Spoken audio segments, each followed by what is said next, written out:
तो जो चीजें हैं वो मेंटेन होते रहना चाहिए। हाँ, सो फाइनली जो पूरा प्रोग्राम है वो इंडस वैली स्कूल के तत्वाधान में चल रहा है। और मैंने ये बात वीडियो में भी कही है, मैंने ऑन स्टेज भी बोला है कि there is something different than others, जो मुझे इतना इम्प्रेस किया कि आज इतने बड़े नेशनल फेस्टिवल पे और कहीं ना जा कर के मैं यही हूँ। और जितने भी आपने वीडियोस देखे हैं उन सबके पीछे जो करता धरता है, जो स्कूल के चेयरमैन हैं, जो डायरेक्टर हैं, जो ईच एंड एवरीथिंग देखते हैं वो फ्रेम में हैं। और इनसे इनका परिचय लेते हैं। चूंकि मेरे भी बड़े भैया का नाम विवेक है तो मैं विवेक भैया ही बोलता हूँ सर को भी। विवेक भैया बहुत बहुत स्वागत है आपका। और धन्यवाद मैत्री जी, आपसे मिलकर बहुत अच्छा लगा। धन्यवाद। तो ठीक है सर, लेकिन पहले हम लोग को ही बताइए कि एक तो गांव का एरिया, और जब तक कोई यहाँ पर जो वीडियोस मेरे लोगों ने देखा है उनका ही क्वेश्चन, मेरा क्वेश्चन नहीं है कि विवेक सर को ऐसा क्या मोटिवेट किया कि वो अपना 110% दे रहे हैं और ऐसे गांव के माहौल में बच्चों को इतना बढ़िया इन्वॉल्वमेंट दे रहे हैं। थोड़ी सी कहानी बताइए। हाँ, इसका शुरुआत मेरे स्कूल लाइफ से ही जोड़ सकते हैं। हम यहाँ गांव में हमारे स्कूलिंग के लिए प्रॉपर स्कूल्स नहीं हुआ करते थे। प्राइवेट स्कूल के नाम पे एक स्कूल था, वो बेसिक नीड्स फुलफिल करता था, लेकिन वो एनवायरनमेंट, वो वेल स्पोकन क्लासेस, वो इंफ्रास्ट्रक्चर, वो प्लेग्राउंड्स, वो स्पोर्ट्स, सब कुछ नहीं मिल पाता था बच्चे को। तो जब इसके लिए मुझे बाहर जाना पड़ा, छोटी सी उम्र में, हम कह सकते हैं 5 ईयर्स 6 ईयर्स 7 ईयर्स में मुझे बाहर निकलना पड़ा, बाहर घर वालों से दूर। तो हमेशा ये खटकता रहा कि घर पे रह के क्यों नहीं पढ़ सकते हैं। और वहां जाके पता चला कि बिहार बहुत पीछे है और ग्रामीण इलाके कुछ ज्यादा ही पीछे हैं। तो हमने जब पढ़ाई की, चीजें समझी, आगे फिर दिल्ली गए, वहाँ हायर स्टडीज किया, कॉलेज किया। फिर वहां से जब पढ़ के आए तो देखे कि सारे बच्चे जो आ रहे हैं बिहार से, तो कहीं ना कहीं लैकिंग हो रहा है कि क्लास 10 तक की जो पढ़ाई है, जो फाउंडेशन जिसे कह सकते हैं, वही मेजर फैक्टर होता है। उस पर ही वर्क करने की बहुत जरूरी है बच्चों पे, क्योंकि स्पोकन और कॉन्फिडेंस बच्चों का वहीं से बिल्ड होता है। बिल्कुल सही बात। आप उसको टीनेज एज पे जाके या क्लास 10 करने के बाद उतना चाहेंगे तो उतना पॉलिश नहीं कर सकते।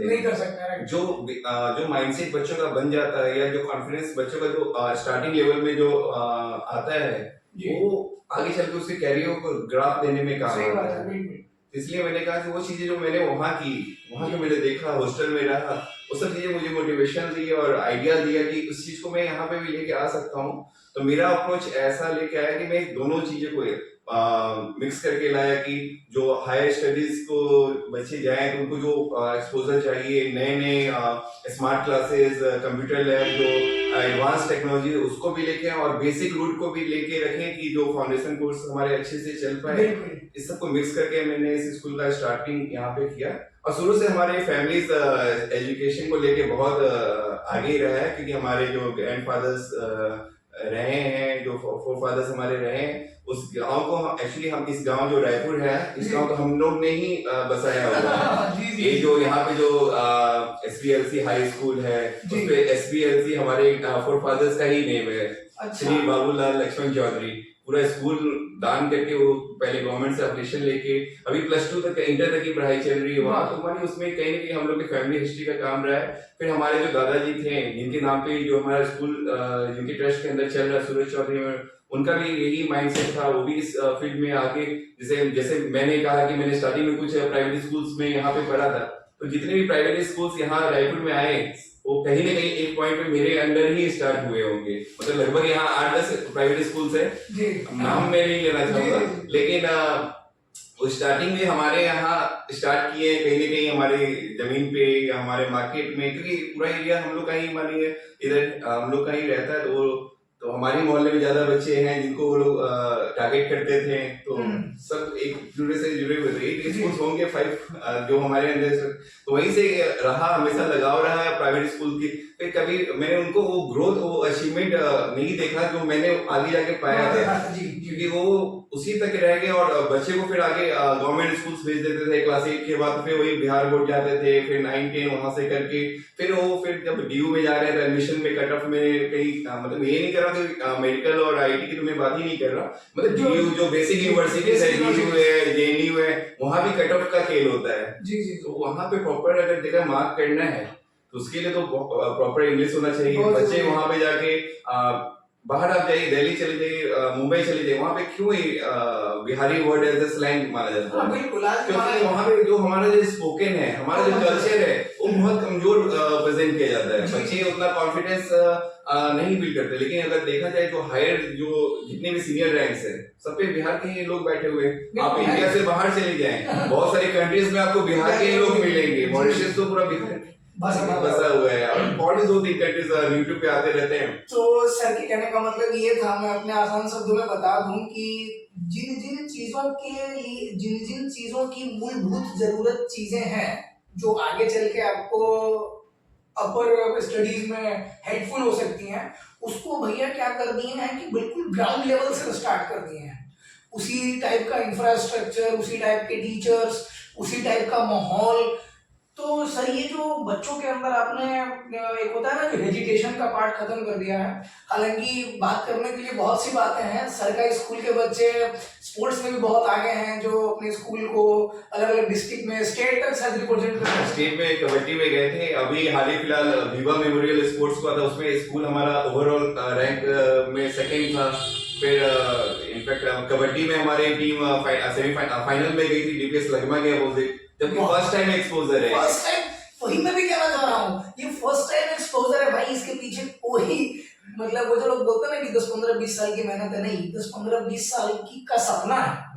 आपके दादाजी लोगों का जो सपना रहा होगा कि आगे चल करके यहाँ के जो गरीब, हालांकि देखिए जिस जगह पे मैं बैठा हूँ ना, वो सिर्फ एक गरीब तबका है सिर्फ यहाँ पे। मिडिल क्लास फैमिली के लोग बहुत कम है। और सर इतने कम फीस में, और फीस चाहे जो भी लें, कम या ज्यादा, लेकिन जिस तरीके का सर का यहाँ का इंफ्रास्ट्रक्चर है, माहौल है, हमको तो पता नहीं चला कैसे 1500 बच्चा नाश्ता करके चला भी गया और प्रोग्राम चल ही रहा है हमारा।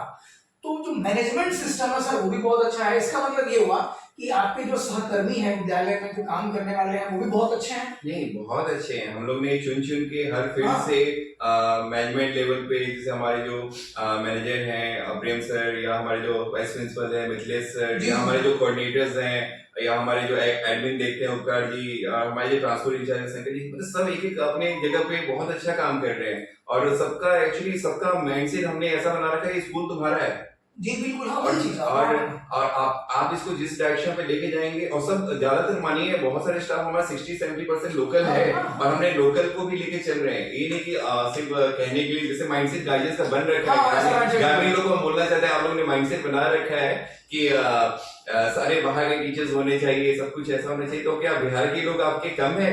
मैथ्स में बिहार से अच्छा कोई नहीं पढ़ा सकता है, साइंस आपका बिहार के टीचर से नहीं अच्छा कर सकता। नहीं, बाहर के टीचर्स हमने रखे हैं, इंग्लिश के लिए रखा है, एसएसटी के लिए रखा है, हमने कंप्यूटर के लिए भी बाहर के टीचर्स रखे। हमारे हॉस्टल में 20 आप देखे ही होंगे, हमारे हॉस्टल में बहुत सारे टीचर्स।